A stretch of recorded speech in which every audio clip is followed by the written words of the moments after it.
To read to you a very short record of a letter and a conversation that I had with Shaka's wife more than 2 years ago. This is what she said.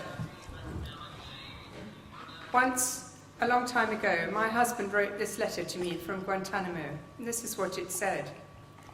I am dying here every day, mentally and physically. This is happening to all of us. We have been ignored, locked up in the middle of the ocean for years. Rather than humiliate myself, having to beg for water, I would rather hurry up the process that's going to happen anyway. I would like to die quietly by myself. I was once 250 pounds, and I dropped to 150 pounds in the first hunger strike. I want to make it easy on everyone. I want no feeding, no forced tubes, no help, no intensive assisted feeding. And this is my legal right. The British government refuses to help me. What is the point of my wife being British?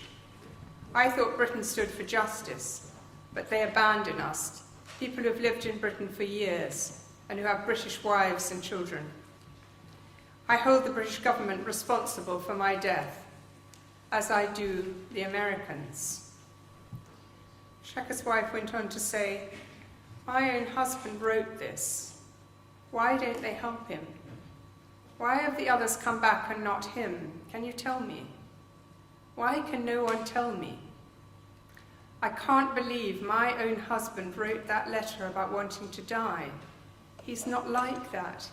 He's big and he's strong and he's talking and always talking to everyone, making friends with everyone. People always love him. You couldn't not love him.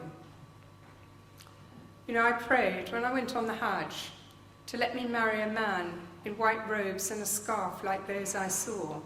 And my prayer was answered back home in Battersea. A young man from Medina came into the mosque and spoke to my mother. I liked him when I saw him, though I did think at first he was just too big. But he was too kind to me for me not to love him. You know, now I have dreams. I hear voices, bad voices in my head, and they tell me that he's dead or that he's divorced me. I try to tell them to go away, but they come back. Tell me they aren't true, are they? What's happening to me? Do you know, he's been away from me in Guantanamo longer than we were together, 8 years. And my youngest boy, he never saw his dad. He doesn't even know what a dad is.